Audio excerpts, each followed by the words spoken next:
दोस्तों जीएसटी में बहुत इंपॉर्टेंट ऑर्डर पास किया गया है। यदि टैक्स पेयर के द्वारा जीएसटी 3B को फाइल करते हुए कोई गलती कर दी थी, क्या उसे रेक्टिफाई किया जा सकता है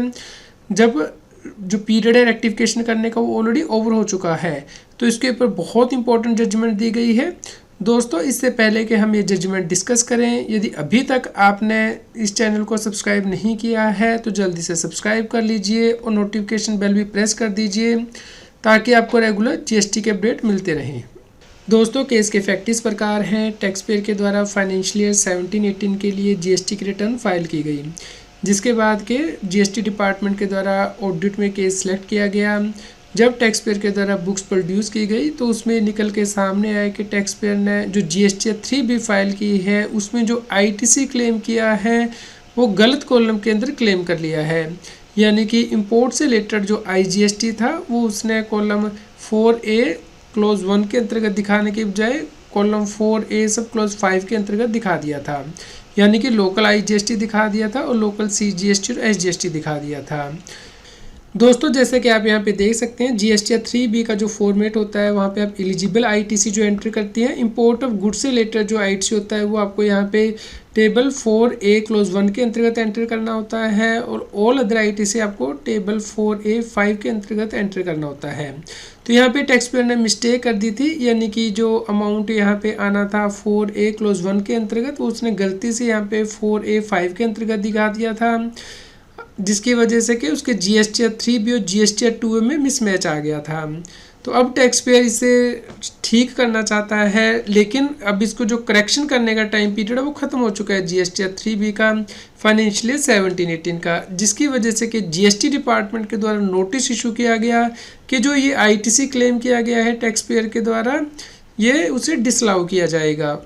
दोस्तों यहाँ पे टैक्स पे जीएसटी 3B को रेक्टिफाई करना चाहता था, लेकिन जीएसटी डिपार्टमेंट के मना कर देने के बाद केस हाई कोर्ट में गया। हाई कोर्ट में टैक्स पेयर के द्वारा कहा गया कि जो मिस्टेक हुई है वो इनिशियल ईयर में हुई है, जबकि बहुत बड़ा बदलाव हुआ था। यानी कि जो जीएसटी एक्ट है वो इंट्रोड्यूस किया गया था फाइनेंशियल ईयर 17-18 में। इस प्रकार टैक्स पेयर के द्वारा जो मिस्टेक है वो जानबूझकर नहीं की गई है, बल्कि बोनाफाइडा मिस्टेक है और इस केस में लीनियंट व्यू ऑप्ट करना चाहिए जीएसटी डिपार्टमेंट को। और जो गलती हुई है उसकी वजह से रेवेन्यू को कोई लॉस नहीं हो रहा है और ना ही इसका कोई कास्केडिंग इफेक्ट होगा। दोस्तों टैक्स पेयर के द्वारा ये भी कहा गया कि फाइनेंशियल ईयर 17-18 में जीएसटी 3B को फाइल करना एक स्टॉप गैप मेजर था गवर्नमेंट का, क्योंकि जो स्टैट्यूटरी रिटर्न थी जीएसटी 2, जीएसटी 2A, जीएसटी 3 वो प्रिस्क्राइब नहीं की गई थी,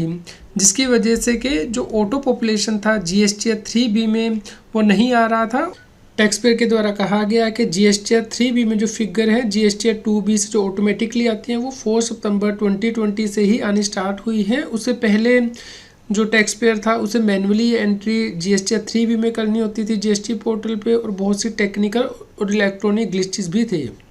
टैक्स पेयर के द्वारा ये भी कहा गया कि उसने जो आईजीएसटी क्लेम किया है वो ऑलरेडी आईसी गेट पे अवेलेबल है कस्टम डिपार्टमेंट के, और यदि गवर्नमेंट अथॉरिटी चाहती हैं तो वहाँ से चेक कर सकती हैं, क्योंकि जुलाई 2017 से मार्च 2018 के पीरियड के लिए जीएसटी 2A उपलब्ध नहीं कराया जा रहा था, जिसकी वजह से कि एरर हुई है।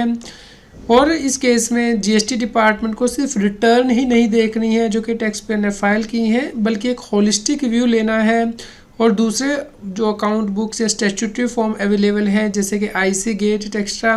वो भी देखने चाहिए, और जो टैक्स पेयर ने जो एरर की है वो बोनाफाइड एरर माननी चाहिए और उसे जो डिस्प्यूटेड आईटीसी वो मिलना चाहिए। दोस्तों यहाँ पे जीएसटी डिपार्टमेंट के द्वारा भी आर्ग्यूमेंट दिए गए कि जीएसटी की रिटर्न को रिवाइज करने का टाइम लिमिट ऑलरेडी ख़त्म हो चुका है, और यहाँ पे सुप्रीम कोर्ट की जजमेंट को भी रेफ़र किया गया, जिसमें कि एक टैक्स पेयर की प्ली इसलिए रिजेक्ट कर दी गई थी कि वो जीएसटी की रिटर्न रिवाइज नहीं कर सकता है जब उसको रिवाइज करने का पीरियड ऑलरेडी ख़त्म हो चुका है।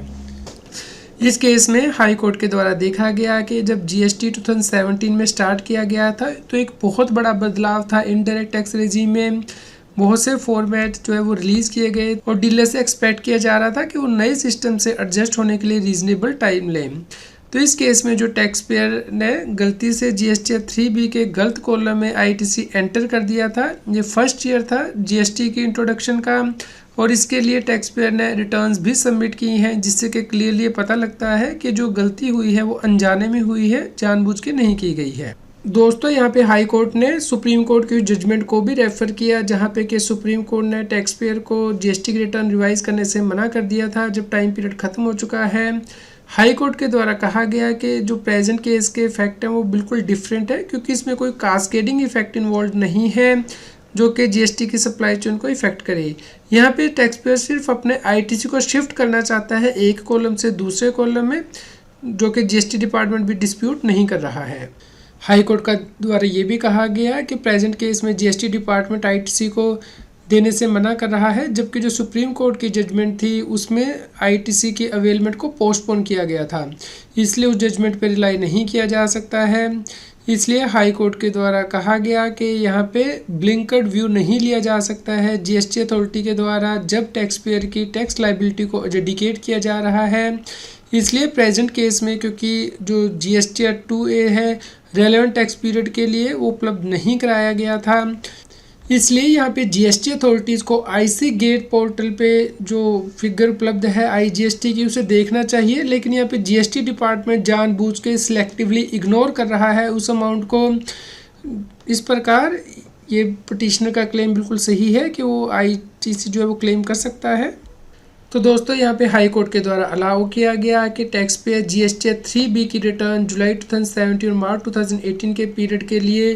चेंज कर सकता है, क्योंकि इससे रेवेन्यू को कोई लॉस नहीं हो रहा है और ना ही जीएसटी की जो सप्लाई चेन है वो अफेक्ट हो रही है। दोस्तों यहाँ पे हाई कोर्ट के द्वारा ये भी हिदायत दी गई थी जीएसटी डिपार्टमेंट को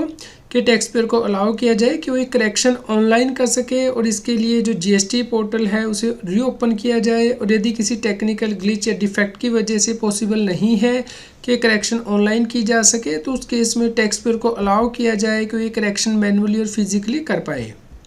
दोस्तों यहाँ पे हाई कोर्ट के द्वारा ये भी कहा गया कि ये जो केस है वो बहुत ही स्पेशल केस था, क्योंकि यहाँ पे फर्स्ट ईयर था इंट्रोडक्शन ऑफ जीएसटी का, इसलिए रिलीफ दिया जा रहा है।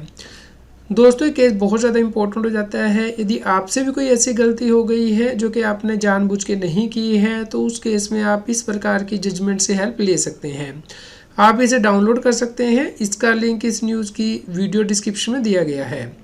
उम्मीद करते हैं आपके लिए यह न्यूज़ यूज़फुल रही होगी। कृपया लाइक करें और शेयर करें ताकि सभी लोगों तक ये जानकारी पहुंच पाए और वो जीएसटी की कंप्लायंस कर पाए। दोस्तों यदि आपको लगता है कि इसी प्रकार की जजमेंट और उसका एनालिसिस हम आपके लिए लेके आए तो आप हमें नीचे कमेंट करके ज़रूर बताएं। रेगुलर जीएसटी और टैक्स अपडेट के लिए इस चैनल को सब्सक्राइब करें। आप हमें टेलीग्राम ऐप CS बेसिंग टैक्सिल पर ज्वाइन कर सकते हैं ताकि आप जीएसटी और इनकम टैक्स के रेगुलर अपडेट अपने मोबाइल पर ही प्राप्त कर सकें।